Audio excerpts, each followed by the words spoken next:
Welcome in, everyone. So good to see you. Thank you for being here. I appreciate you joining me on this Saturday, June 21st. Happy Saturday, everyone, and I hope you're having a blessed day. We are discussing Sebastian Wayne Drake Rogers today. He was reported missing February 26, 2024, out of Hendersonville, Tennessee, from his mother, who claimed to be home alone with him. The last proof of life we have of Sebastian Rogers, who was 15 at the time and is now 16, is leaving the Texas Roadhouse after having dinner with his mother, who we refer to as KP, at 6:25 p.m. on February 25th. However, buckle up, friends. I shared with you video footage from Texas Roadhouse that reveals a dark-haired man hiding, crouching, lurking by Sebastian's car and the one next to it, between the cars. Is he trying to stay out of camera sight? Is he trying to stay out of Sebastian's sight? Or both?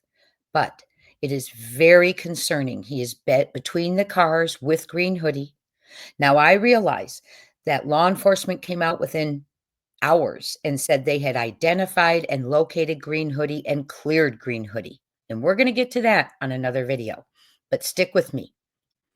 Why, since this person is lurking and hiding and clearly on the footage right near green hoodie, was it not mentioned that there is another individual who they need to identify that is lurking near the car moments before this teenager is never to be seen again?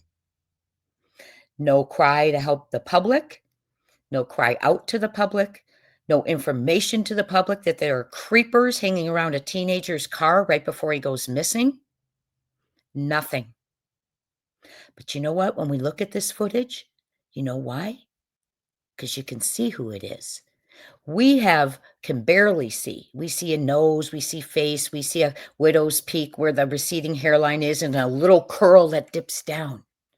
But imagine what law enforcement sees, because they had this footage that Dog the Bounty Hunter released months before Dog got it.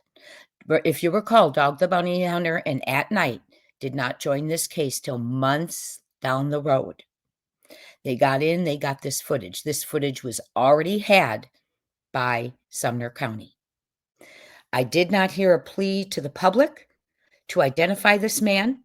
I heard them race out when Dog pointed out that there was a green hoodie in the footage. When Dog and At Night did, they raced out and within hours identified him, cleared him, but never mentioned that there was another creeper around Sebastian's car that they may need help identifying. You know why, in my opinion? Because they identified him. Crystal clear, in my opinion. Transparent, in my opinion.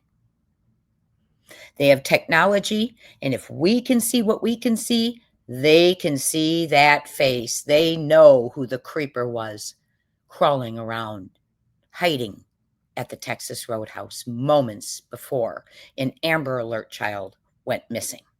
Now, I don't have the technology, of course, to do all the clearing up of the images like Secret Service and FBI do. And if they haven't seen this, they will.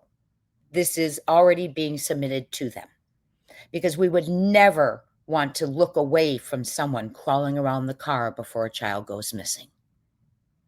We would never not want to consider them a person of great interest to speak to when you can identify an individual. But just in case FBI, TBI didn't see this, we're going to go ahead. I've been looking at it, and I noticed. I've been going through photos of Sebastian's very small circle, because he has a very small circle. Didn't have friends. Mom didn't arrange play dates. They didn't do things like that. Okay, his circle was his family. This is clearly a male. So I started going through males in his small circle. And interestingly enough, we have a match. This is someone in Sebastian's very small circle. 8 days after Sebastian went missing, look at the length of hair here in the back. Look at this person's length of hair. Hit that thumbs up, please. We are going to get into it. This is Crime Time Buzz. This is speculation theory, my opinion, based on things that have been released to the public. We are observing Texas Roadhouse footage from Hendersonville, Tennessee, the moments before Sebastian Rogers disappeared. Thank you so much for being here, and let's keep going and get to it. So I started going through the images, and I went to the first interview and found something that shocked me. Yes, we can tell this person has brown hair. We know it doesn't look like a woman, looks like a man. Brown hair, has a very obvious widow's peak and a little curl that dips down. Now remember, we're looking at February 25th because people change their haircuts in 16 months. So this is 8 days later in an interview, and I looked and look at this. Dark hair, check. Long in the back. Look right here. Look right here. Check. Widow's peak. Widow's peak. Widow's peak. Check. And the ever identifying swoop down of the curl here. Check. Check. This person, in my opinion, we know who he is. CP, in my opinion, it checks. But I thought he wasn't in Hendersonville. I thought he wasn't at the Texas Roadhouse, but many of us have thought we have spotted him in our opinions. And friends, there's no question anymore in my mind. This is concrete. This is true. This is before our eyes. No one can call him a trash truck.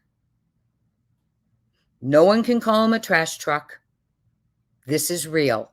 This cannot be denied. This should not be looked away from. This should not be ignored. Maybe it hasn't been. Maybe this person isn't about to be in custody, has been interrogated. They know he was looming around the vehicle before a child went missing and claimed as his alibi not to be in town. That in itself is suspect as well. So you take someone from the family, the small circle, caught crouching, hiding around the car with green hoodie, which we're going to get to later, and another individual in the vehicle next to KP's car that Sebastian stands right in front of, looks at that car for a long time before he turns to go to his vehicle, and the person inside that car waves to Sebastian. All while this creeper here is creeping along the cars, trying to avoid the cameras and Sebastian, hiding, trying to stay hidden between two cars. You tell me that isn't nefarious when a child is never seen again. This person is proven there, and it's proven the timestamp. This person needs to be interrogated and brought in because he is one of the last individuals to see Sebastian Rogers, proof of life, other than his mother. And his mother walked right up to this person along with green hoodie and stood there for a long time. There was no fear. There was no worrying if there was a stalker. There was no waiting for them to pass through because they were walking through while she was happened to walking in to get to her car. No, she walked right up to him with her hands out, and they stood there for a while, and Sebastian never took his eyes off the situation. He wasn't even in the vehicle yet. This will be sent, is going to go far beyond the tip line that it's being sent to, as going to go all the way from Tennessee up to DC. We're going to make sure every elected official sees this likeness, sees the image from the Texas Roadhouse. I could be wrong. It might not be this person. We might have a lot of people with a widow's peak and a curl the day Sebastian went missing. Dark hair, everything. Prominent nose. Okay? But it's going all the way from Tennessee to DC because Sebastian Rogers deserves it.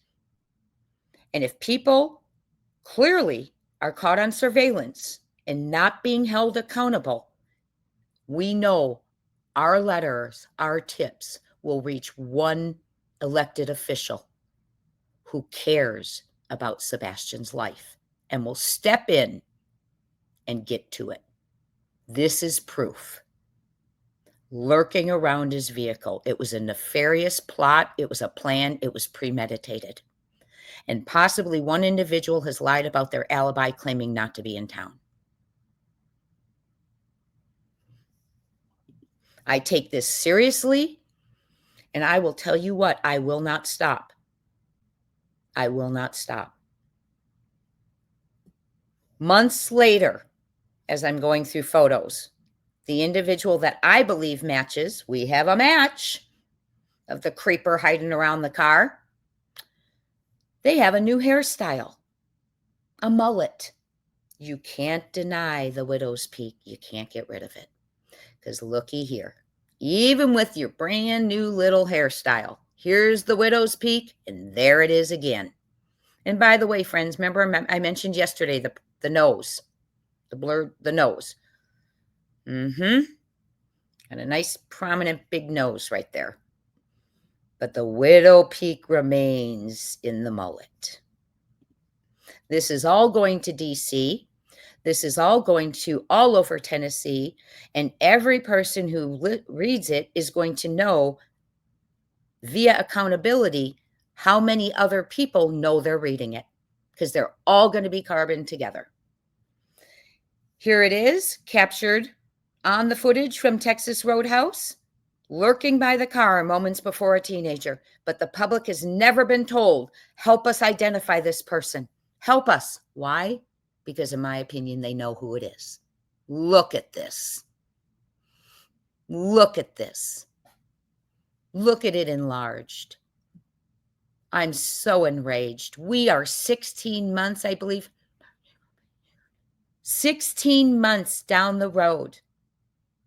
And if Dog the Bounty Hunter's team had never revealed this footage, which Sumner County already had, no one would ever have known it existed. And what's so funny is KP never worried about the footage, ever, until Dog's team released it. And Green Hoodie in this surveillance was seen, and she boogied herself down to the Texas Roadhouse during the lunch hour, making a scene demanding the footage, allegedly, from what I've heard from local sources. She was asked to leave. She didn't boogie down to the high school to get Sebastian's things. Her child who's missing, to touch his things that were there, to look at him, to hold him, to see if there was a clue. No, she didn't. She didn't boogie on down to that first vigil. No. The second vigil. No. To North Carolina during the sighting. No. To Bristol during the sighting, which, by the way, she has a relative that lives right there. No. To the bike rallies. No. To the media to scream at the top of the roofs. No. She was worried and didn't want their last name or their house shown when their child was missing. Never racing to search. None of the above, allegedly, in our opinions, have we seen. But yet, when it's covering, well, I'm going to say it, but yet she'll run to the Texas Roadhouse for footage she knew existed, because she complained that Seth needed to see proof of life. She was upset about that. Instead of being a mother enjoying looking at your child again, whom you haven't seen in a while, she was complaining that he wanted to see proof of life. Why didn't you want to see it? And it didn't bother her that law enforcement had it. What bothered her is when Dog's team got it. Now you tell me why. Why did it not bother KP and lead her to the Texas Roadhouse to demand footage when she knew Sumner County Sheriff's Office had it? Interesting question, right? I think that's an interesting question for the Office of Professional Responsibility, and I hope they pose it to Mr. Craddock and Mr. Brandon Carter.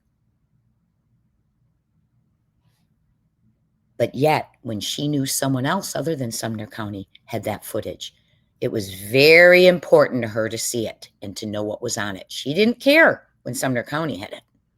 But when others had it, she needed to see that footage. Now, why would she need? First of all, two problems here. Wanting to see footage she didn't care about when law enforcement had it, that's concerning. She cares when someone else has it. Like there's accountability if someone else has it, but not if law enforcement has it. Enough that raced her down there. The second problem is she raced down there for the footage, which reveals something was on that footage that she needed to know what they captured. Meaning something was going on at Texas Roadhouse that she needed to know what Dog's team could see. She didn't care what Sumner County could see. Clearly. But she raced in there, made a scene, and was asked to leave, allegedly, according to my sources. Never raced to the school to get his stuff. Never to a vigil. Never to a search. But she raced.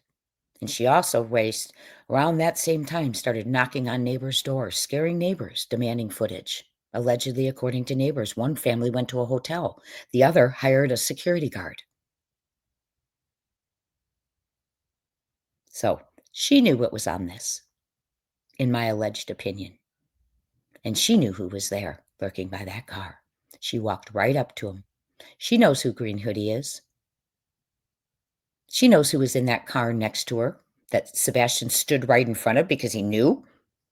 And they waved to him, and he did not wave back. He was clearly uneasy. He saw the happenings. He saw the plotting. He may have even heard something or seen something on a computer at the poker party. But let me tell you, it is very obvious to me, my friends, and I would love you to leave me a comment. Make sure you put initials if you do. We have a match, in my opinion. Look at that little curl. Look at it right there. Look at it hanging down right here. Look at that widow's peak. Look at that widow's peak. Look at that widow's peak. We have a match, and law enforcement's getting this not only in Sumner County, it's going all over the United States to elected officials, because we will find someone who cares that someone was hiding and lurking around Sebastian Rogers right before he went missing. Right before he went missing on February 25th, 2024. Hit that thumbs up on your way out. There's more to come. Please sub up to the channel. Talk soon.